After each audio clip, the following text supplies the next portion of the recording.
Hello all my Kenvians, PapaKenn here, bringing you another much delayed episode of Hyrule Warriors. And yes, it has been a little while since I last played this game. And unfortunately, this is again going to be one of those where I'm going to be commentating over footage that I have previously played. But the level I'm going to be tackling today is in Twilight Field, in the Land of Twilight, playing Lana. Clearly. And for those of you that are at least somewhat familiar with the Legend of Zelda lore, you probably have a good idea of who I might be meeting in this level. Or, well, I was going to say at least one of the characters, but yeah, you have a good idea of the character that I will be meeting. So yeah, looking forward to that. And it has been a while. It's been well over a month actually since I recorded this. So I'm not sure. It's going to be almost watching this completely blind again, to be completely honest.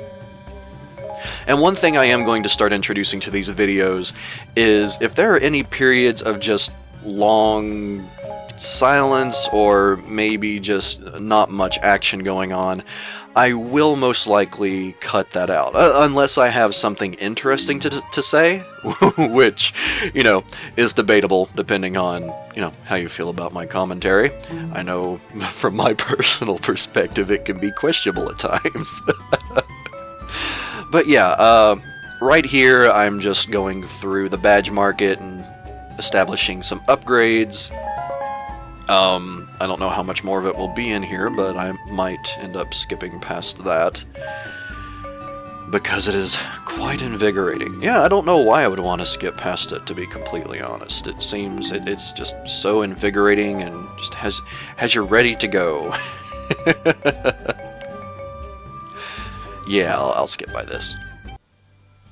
Alright, so you didn't miss much there. I added, in the Apothecary, or however it's pronounced, I decided to add in the Rupees Festival, which basically gives an additional bonus or boost to the amount of rupees dropped by enemies and that pop out of pots on occasion. Though she knew of the Twilight Realm, she had never seen it firsthand. Yeah, I'm gonna read along. Could not reveal who or what was causing the twilight to cover Hyrule so completely. She soon came upon a small village beset by monsters. Her mission to close the Gate of Souls would have to wait. For what reason? They don't really explain. Other than Lana is a good person and must save the world. And this level, I was wrong. There is more than one character that is introduced here. One of which is definitely, admittedly, one of the strangest additions to this game. A character that a lot of people, when it was revealed before this game came out, they questioned the decision, to say the least. And let me say this right here, even though it's not very high leveled yet, the not what is it, wand or rod or basically the weapon that I'm currently using in this level, its basic attack pattern is amazing. Like sometimes I feel like using the strong attack with this weapon is actually kind of it actually messes up the pattern a bit. I don't know, maybe, I mean, I could be entirely wrong there, but just from what I can remember, like the ice attack I'm using right here, it's just part of the basic attack pattern with, I think, maybe one or two upgrades in the badge menu. But yeah, it's such an awesome, powerful weapon, especially when you get the upgraded versions. You can mow down enemies like nobody's business. But yeah, the character that you're about to see up here is a curious addition. Agatha the Bug Princess, or she's known right now, Villager. I do find it strange that they used that attack, considering the level actually calls for a weapon-based weapon, but whatever.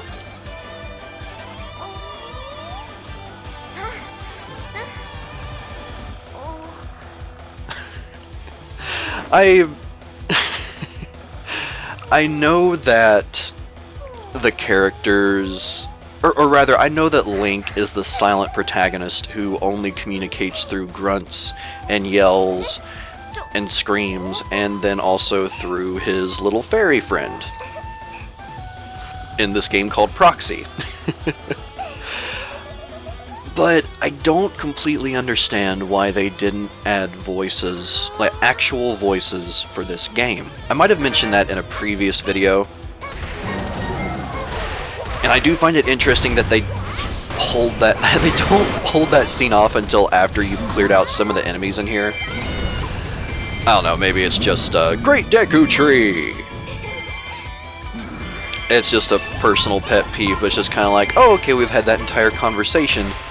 Now let's get to the point before that conversation actually takes place. It's just a personal pet peeve, but again, I love this game regardless. But oh, I think I actually oh yeah, the voices. It's like they have the main voiceover for the game in those little narration points. And again, I can only assume that that is supposed to be Lana's voice. It seems the most appropriate given what's going on. However,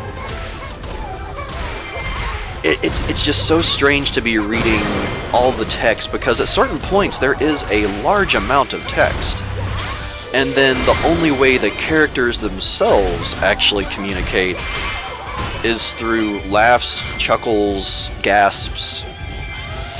Like that's the only noise the characters themselves actually make, which just feels off. Especially when the dialogue is on screen and the character's mouth is moving for an extended period of time. And I actually haven't played any of the older like PlayStation 2 versions of Dynasty Warriors, so I don't know if they had the characters talking back then. But regardless, I mean, they do talk in the PlayStation 3 games, and this is the Wii U.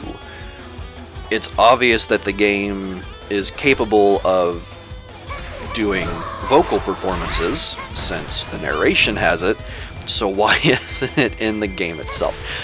I realize I should probably just hush and, you know, not really worry about that, or whatever. But, okay, I remember this now. I think I ran into a glitch at this point, for some reason, and Agatha didn't quite go where she needed to immediately, because there would be like 1 or 2 enemies in the way. And this was actually, okay, so I finally got her there, but that's the first time that kind of glitch has ever really happened. Like, normally if there's just a couple of enemies in the character's way, they'll move on, or they actually will fight some and then move on. So, I mean, it's unfortunate that that popped up while I was recording.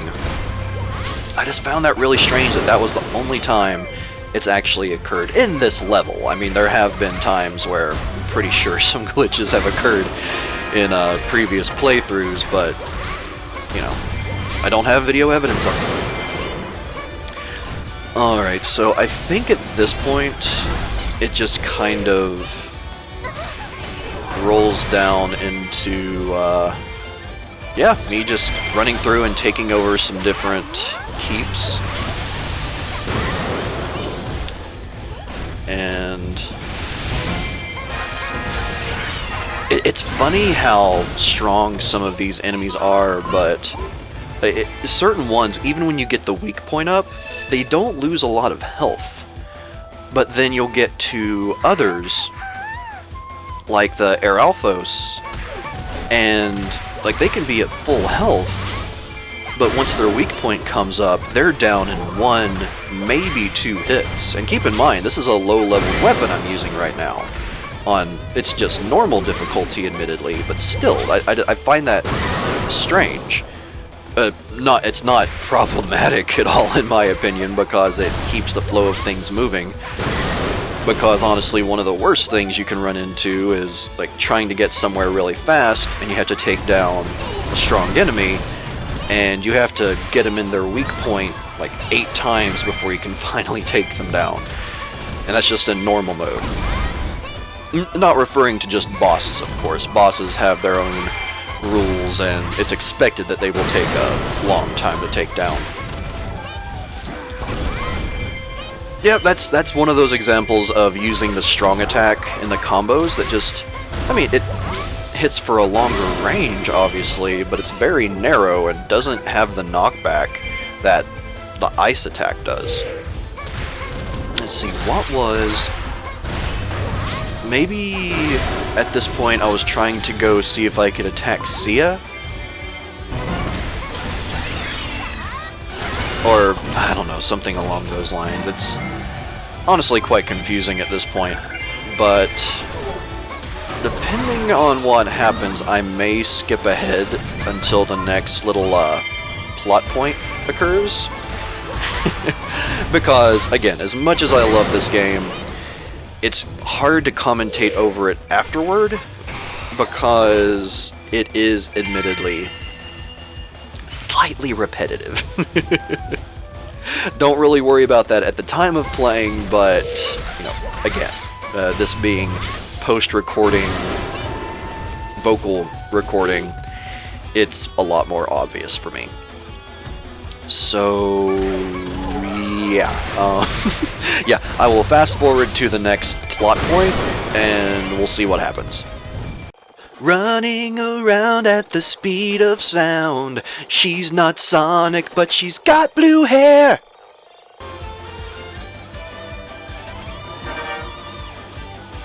Oh, okay. So, I guess I'll fast forward back there.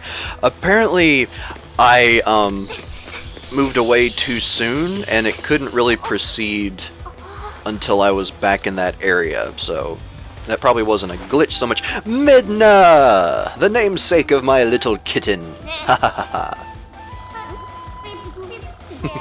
I love Midna.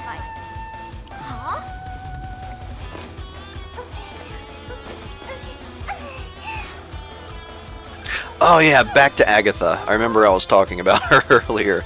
She was one of the more controversial choices for playable characters in this game, and admittedly you don't actually unlock her until much later, or, well, basically you have to go through a lot of different tasks in adventure mode before you can actually unlock her as a playable character, and even then not in story mode unless you're playing free mode. But, you know, not gonna lie, once you get the hang of her particular attack style, she's pretty devastating. There's like, her regular attacks don't do much, but like the little bugs or bug spirits she calls forth have some serious crowd control. And, I don't know if I realized it at the time or not, but I just completely passed up being able to take out a Dark Nut. And now that I think about it, I remember, maybe it's just in this stage, perhaps a few others, but I remember there being a lot of instances where, like, the Dark Nuts would hit me and I was pretty soundly out of their attack range, which honestly just confused me to no end, because usually their attack range is, you know, relatively short. But then again, it could just be, you know, well, not necessarily hindsight, but just miscalculation or didn't see it right on my part. And again, I do find it strange that considering how, like, incredibly difficult and rather terrifying the Dark Nuts could be in games like Legend of Zelda 2, Adventure of Link, or I guess they just called it Zelda 2, but whatever. I mean, those were really foreboding enemies. It's like, while not even the hardest in Zelda 2, they were some of those that you kind of dreaded running into until you got really good at the fighting style of the game. And they go down rather easily in this game. And then I get caught up in Midna's Whirlwind, or whatever the heck that was. Yeah, Midna's pretty hardcore in this game until you take out some of the Shadow Realms, or whatever, Twilight Fields. But yeah, the Dark Nuts are strangely pushovers in this game. It's like, you know, just regularly, they're okay. They can attack pretty harshly. But once their weak point pops up, they're pushovers. Again, it's maybe if I was playing on hard difficulty, they wouldn't be quite so easy with the level of weapon that I have at this point. But if you catch them in their weak point and you get all the way to the kill attack, they're done in just one cycle. Which again, just because of how foreboding of an enemy, how difficult they've been in the past of Zelda games, I just find it kind of blows my mind that they would cripple such a previously foreboding enemy like that. And yeah, Midna does get a little bit cheap here. Pulling out the hyper mode, or whatever it's called. For some reason I feel like I don't use it to its full advantage here. Unless I use it to knock out her weak point, maybe? Yep, okay, yeah, I did do that.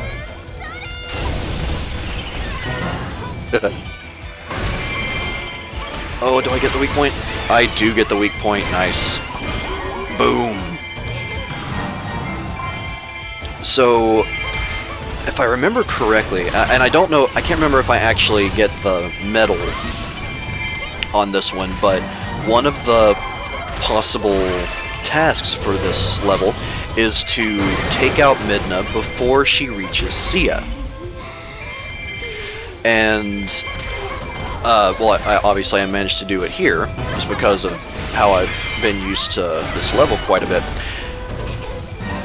But, you know, if you just do it regularly before Midna comes up to Sia, they start to fight or whatever, it's not really that different. But in this case, since I did take Midna out sooner, she drops, I think it's a silver item. It's not a super rare material, but it is something that's definitely worth taking her out early, because some of the silver materials, especially the gold materials, are needed if you want to progress your character's badges beyond just some of the basic levels. And as you go further into the story, they do become a bit more prevalent, admittedly, but sometimes you actually have to use boosts, like the apothecary, be like boost to material drops and this and that, and then even some of the item bonuses you can get actually have that already. But again, you know, this early in the game, it's definitely a nice plus to have. Outskirts Keep, which one was that? Oh yeah, that's right. Twilight Realm is active, so the main point here is before the, I guess you would say, final confrontation with Midna, you need to take down as many, if not all, of the Twilight Realms as you can, because if even one is active, she's still pretty strong and can be really difficult to take down. But if you take all of them down, while not necessarily a pushover, if you're still, again, you know, relatively new to the game, she becomes much more of a pushover, shall we say. So I think the next little bit is just kind of me running around to get those Twilight zones knocked out, so I will fast forward until the next plot point. Right after the Great Deku Tree. Great Deku Tree! Goodbye, Great Deku Tree. Okay, now fast forward.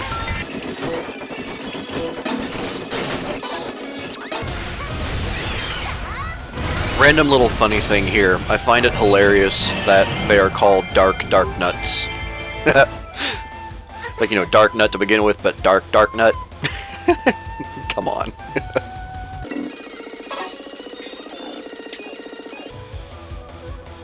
Okay, so a little bit more plot. I can't remember if Midna starts to throw out some strong enemies at this point. Nope, just kind of an acknowledgement that, yes, I am starting to take out some of the Twilight Realms. And for any of you that haven't played this game yet, but you would like to, as soon as you see one of those stupid poison-spewing plants, immediately equip the bow and arrow, because they could potentially be such a pain in the butt if you don't take them out immediately. Particularly if they're in a keep like this.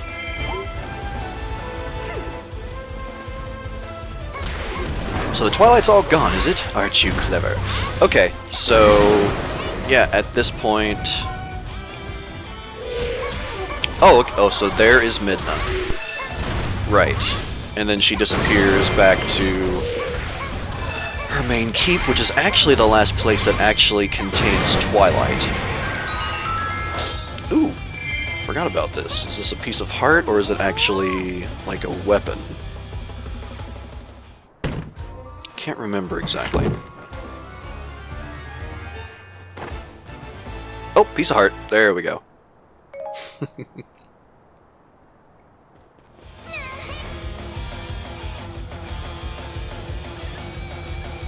Let's do this, says Midna. Midna is preparing a counterattack at Elden Bridge. I'm not...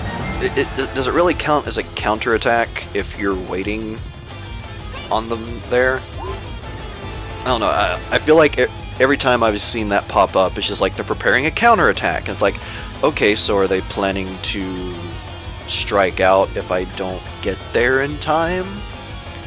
But I've played this level several times and have actually run around for a while after it says that, and like, she doesn't ever send out like a ton more enemies. It's always just, okay, planning the counterattack at the bridge. Okay. So basically what you're telling me is go to Elden Bridge to defeat Midna. I'm trying to think. There is that one last little keep in the back that has Twilight, and I think in this playthrough I go back there to take it out. Or maybe not. Or do I... This might actually go on a little bit longer if one of the keeps falls. Because it says I was in danger of falling. Which one... Why am I running backward? I don't know what I'm doing at this point.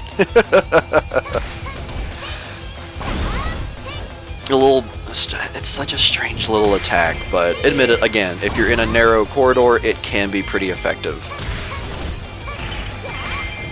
And that's just a regular dark nut, not a dark nut.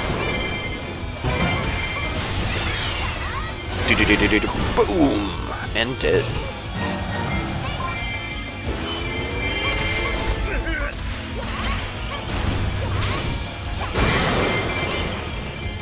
Oh, getting overwhelmed right where I am?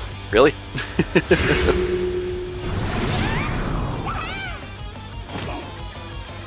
I love Midna. She's so cute. I love Imp Midna, and I love True Form Midna.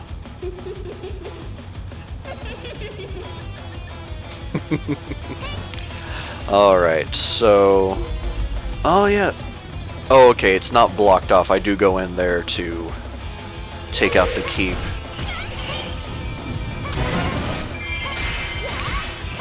Okay. Actually, when I was thinking earlier that I got hit a lot by stray attacks from the Dark Nuts, I think it was actually from the... Oh, and there's Midna. It's actually from the 3DS version of the game, which if you have a 3DS and not a Wii U, I would recommend it. I mean, Hyrule Warriors in general is a good game, and it's very enjoyable. I would definitely recommend getting the new 3DS, because the game doesn't run as well on the older versions. A good friend of mine actually does have Hyrule Warriors and an older 3DS that, you know, as far from what he tells me, it runs well enough for him, and that's perfectly fine. I just know that if you want like the optimal experience with Hyrule Warriors on the 3DS, I would definitely make sure you have a new one.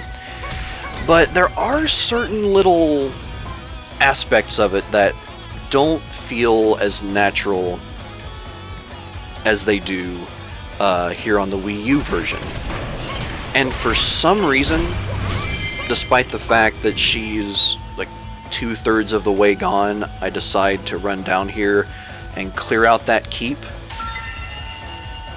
Even I'm not entirely sure why even now, but that's what I did. So, you know what? I'm gonna fast forward until we're back fighting Midna. I don't know why I went down there to take back the keep, 'cause she's almost dead. I don't know why I'm singing along to this song. I've run out of words. Gotta go fast! Alright, back to Elden Bridge, and about to go and whoop up on Midna. When she's not whooping up on me. I gotta admit, I don't use them that often unless it's the bomb upgrade, but the upgraded sub-weapons are pretty sweet, and they can do some serious damage. Great Deku Tree! Great Deku Tree! And it did basically nothing to Midna.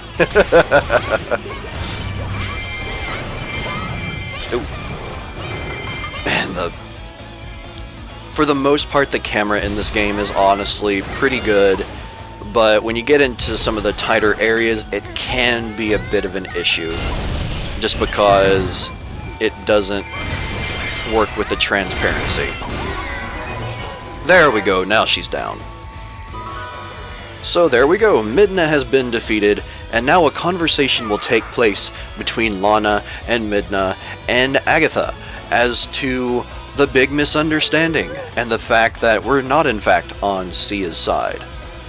And apparently in this universe, Sia is actually the one that turned Midna into this form, not Zant, which is how it was in Twilight Princess. Not entirely sure why they went in that direction, but there you go. You should have led with that. She and I still have unfinished business. I don't know why I did Midna's voice that way. That was strange. But yes, the level has been defeated, and oh, cute little victory animation.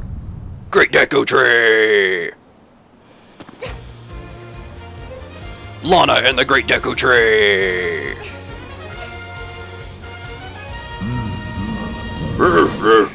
I am the Great Deku Tree. I don't know why I keep saying that. I'm a strange person. But alright everyone, thank you very much for joining me for this episode of PapaKenn Plays Hyrule Warriors. I do hope to have another episode out to you soon. I can't remember if I actually recorded another one or not. If I did, I will probably need to do a voiceover for that too. But otherwise, we can now battle as Midna! Hooray! And her weapon is the Cursed Shackle. Marathon Man, I have run a lot. Oh well, I thought I had another medal. Oh wait, actually I think, according to the preview there, I think there is the one. It takes a long time to post to Miiverse. Come on. Oh, nope, just a historical entry. Alright. Alrighty then. In that case, everyone, I am PapaKenn, and I will see you all next time. Later days.